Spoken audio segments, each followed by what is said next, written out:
მეგობრებო, მოგესალმებით. მოდი გავაკეთოთ ახლა ესეთი გაშლა თქვენი ერთ-ერთი ტოპ ხუთეულიდან, ათეულიდანაც არა, ხუთეულის ტოპ საყვარელი გაშლებიდან.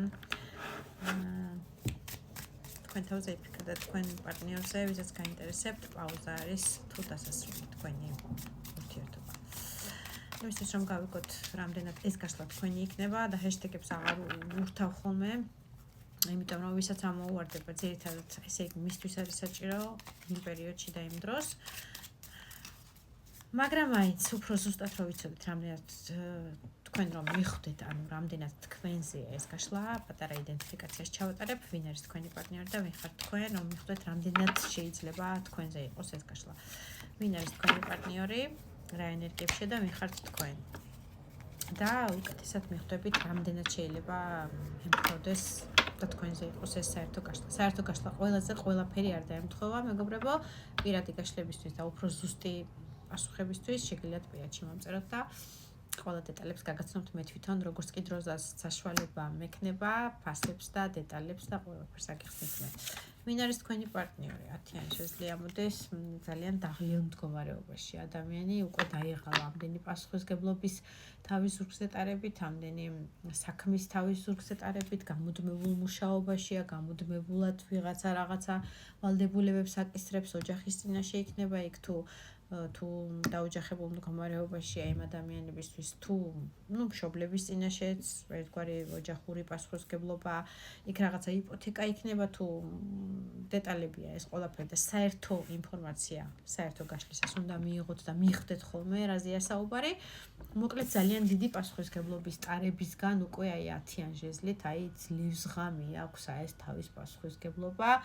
ნახეთ გატანჯულია იმენა ამდენი თავის ზურგზე ნატარები ამ ტვირთით. სხვის მაგივრათაც ეს მუშაობს, სხვის მაგივრათაც ამასავალებენ. გაწამაწიაშია მოკლედ და ძალიან უკვე ურთულდება უარის თქმაც ამ მდგომარეობაში რომ აი რაღაცა დაყაროს და შემეშვით და თქვენ თავს მიხედეთ.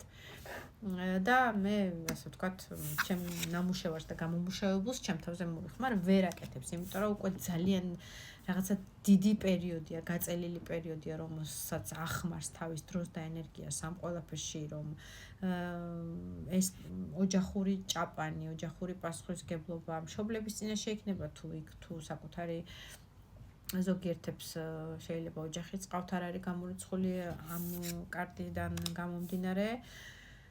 უკვე ბევრი დრო აქვს და ენერგია ამ ყველაფერს ჩადებული, აი ესე რომ აიღოს და გადაყაროს ენანება ეს თავის დროც, ეს თავის ჩადებული ენერგიაც და უკვე ფიქრობს რომ აი ცოტაც და მეშველება რაღაცა მივიტან, მაგრამ უკვე ძალიან შენელებული აქვს სიარულიც აი ამ აღმართზე, უკვე უჭირს ასვლა, უკვე უჭირს დაღლილია, ძალიან დაღლილია ამ ხელა პასუხისგებლობის ტარებით თავის ზურგზე და რთულ მდგომარეობაშია.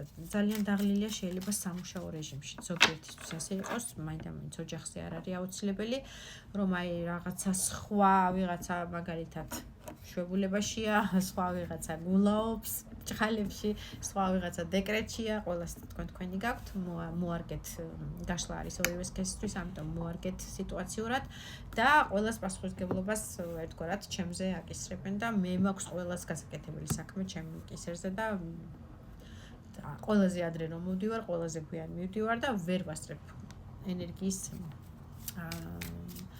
დასვენებას, გამოძინებას, ენერგიის გამომუშავებას ისევ რომ ხელახლა ვიყო იმ ასე ვთქვათ მუღამზე, რომ აი ეს მუშაობა შევასრულო ის რაც წესით ჩემია, მაგრამ სხვისასაც მაკისრებენ. აი ზოგისთვის ესეთი სიტუაციაც იქნება. მოკლედ ძალიან გადაღლილი ტიპაშია. შეიძლება რაღაც პროცენტისთვის არ არის გამორიცხული რომ ცეცხლის სტიქიას წარმოადგენდეს, ეს არის ლომი, მშვილდოსანი და ვერძის ნიშანი, მაგრამ აუცილებელი არ არის, ეს არის ძალიან მშრომელი ადამიანი, ძალიან, მაგრამ აი იმდენი პასუხისგებლობა აქვს თავის თავზე აღებული, რომ უკვე აი რთულ მდგომარეობაშია ძალიან, გადაღლილია უსაზღვროდ. ვინ ხართ თქვენ? თქვენ რუიანთასად გაჩვენებთ ადამიანს სამყარო, რომელიც ემოციებს ზურგი აქციეთ, ასე ვიტყოდი, შებრუნდით და წახვიდით თქვენ გზაზე, მიხვდით რომ აზრი არ ქონდა არაფრის ახსნას, არაფრის განმარტებას, არც თუ საბოდიშო სიტუაცია იყო, არც ბოდიშის მოხდას, არც რამის ახსნას, ნაწილისთვის ესე იქნება, ნაწილისთვის იქნება ის, რომ მოსმენა არ გინდოდათ თქვენი პარტნიორის თუ რატომ არ ეცალა და რატომ იყო დაღლილი მაგალითად ამ ტიპის ადამიანის, რომ რატომ ვერ მოაღწია თქვენამდე, რომ რატომ ხდება ისე, რომ თქვენთვის დრო არ რჩება და რაღაცეები ყველას დეტალები თქვენი გაქვთ. მოკლედ ემოციურად შებრუნებული ხართ თქვენი პარტნიორისგან. ეხლა ემოციები დატოვებული გაქვთ მაქსიმალურად დგანან ემოციები, ფეხით დაცემული არ არის ეს 800, მაგრამ ეს ის მომენტია, როცა ვერ ხედავ შინაარს და აზრს ამ ემოციების გაგრძელებისას, იმიტომ რომ რაღაცა ცალკარებში ბურთის რტყმასავით ერთგვარი ესეთი სიტუაცია თქვენი წარმოსახვით რომ აგიხსნათ და ფიქრობთ რომ ცალკარებში ბურთის რტყმას აზრი არ აქვს, სადაც ამ ადამიანს არ ცალია და ვერ აღწევს ჩემამდე, მოდი ისე ვთქვათ. მოკლედ თუ ატყობთ სიტუაციურად რომ თქვენზეა, გავიგოთ ახლა პაუზა თუ დასასრული თქვენ ურთიერთობაში და რა შანსებია ამ პარტნიორთან, ვინც თქვენ გაინტერესებთ. კიდევ ერთ ჩავამატებ, რომ არასრულწლოვნები, ვინც წეთ პირადში, რომ ვაიმე ძალიან დაემთხვა თქვენი იდენტიფიკაცია და ვაიმე ჩემზე ხო არ არის და ეს არასრულწლოვნებზე გაშლებს არ ვაკეთებ, საერთო გაშლა შეიძლება რაღაცა დაემთხვეს, მაგრამ არასრულწლოვნებზე როგორც ესეთი გაშლები და ტაროს ენერგეტიკა არ არის ჩამოყალიბებული, ამიტომ შეიძლება რაღაცები დაემთხვეს, მაგრამ არ იქნება ეს სწორი, ამიტომ გთხოვთ, სანამ სრულწლოვან ასაკს არ მიაღწევთ, თავი შეიკავეთ ეზოთერიკისგან, ეს არ არის სათამაშო, ეს არ არის ბარბის თოჯინა და ეს არ არის რაღაცა პულტიანი მანქანა, რომ ითამაშოთ. ყველაფერს თავის დრო აქვს. წავედით, ახლა გავიგოთ პაუზა თუ დასასრული თქვენ ურთიერთობაში, მეგობრებო, ძალიან ახმოვდით. იუსტიცია მოდის მე-11 მაღალი არკანი. კარტებს არ ჩამოვთვლი და მე-13 მაღალი არკანი და მე-4 მაღალი არკანი, 3 მაღალი არკანი, 3 კარტიდან. საოცარი ტრანსფორმაციის პერიოდში გეხართ ახლა თქვენ როგორც წყვილი. ეს არის კანონიერი ტრანსფორმაციის პერიოდი, აი სიკვდილიც არის მე-13 მაღალი არკანი, რომელიც თავის ცელით და ხმით არის მოსული და რაღაცეები უნდა შეცვალოს თქვენ წარმოსახვაში, თქვენ ცხოვრებისეულ სტილისტიკაში, თქვენ მსოფლმხედველობაში, აი ის რაღაცა, რაც მოსაცელია და რაც აი გვიმრასავით იზრდება, ყვავილი და ვარდივით იზრდება კი არა, აი რაღაცა გვიმრა, რომელიც იზრდება, უნდა მოცელოს აი ამ სიკვდილმა და სრულიად შეცვალოს ის გვიმრა გარდაქმნას, ასე ვთქვათ, იად, ვარდად, ენძელად და ასე შემდეგ.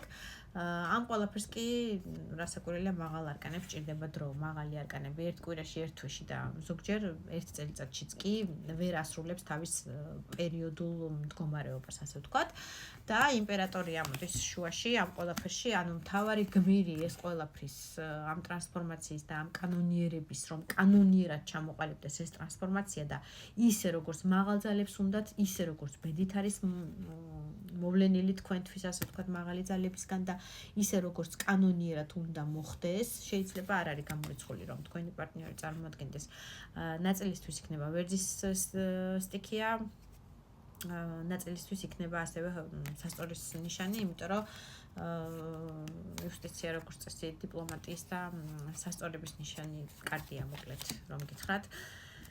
მაგრამ ყოველთვის არ არის საკვირველია, ეს არის რაღაცა დიდი ტრანსფორმაციული პერიოდი, რომელმაც ამ იმპერატორმა უნდა გაიაროს და გაითავისოს, რა არის მისთვის პირველ რიგში საჭირო, მისი კანონიერებისთვის, მისი სამართლიანობისთვის, ის როგორც ყველაზე ერთგული სამართლიანი პიროვნება და შეიძლება სამართალდამცავი ორგანოების წარმომადგენელი იყოს, ამ კარტით არ არის გამორიცხული, რომ სამართლიანობა, დიპლომატია, ესეთი იურიდიული საკითხები მისი მის საქმიანობას წარმოადგენდეს, აი ესეთი სამართლიანად აწონდაწონელი ტრანსფორმაციული გზით მიღწევადი გზისკენ უნდა იაროს. სინამდვილეში ეს არის Tower, უნდა კიდევ მაღალი არკანი მე-16, უნდა დაინგრეს ის, რასაც საფუძველი არა, ყველა ვარიანტში და არ წარმოისახება სხვა და მთვარე ისევ. კიდევ ძალიან ბევრი ტრანსფორმაცია გჭირდებათ ურთიერთობაში, აი ძალიან ბევრი სამუშაო გაქვთ.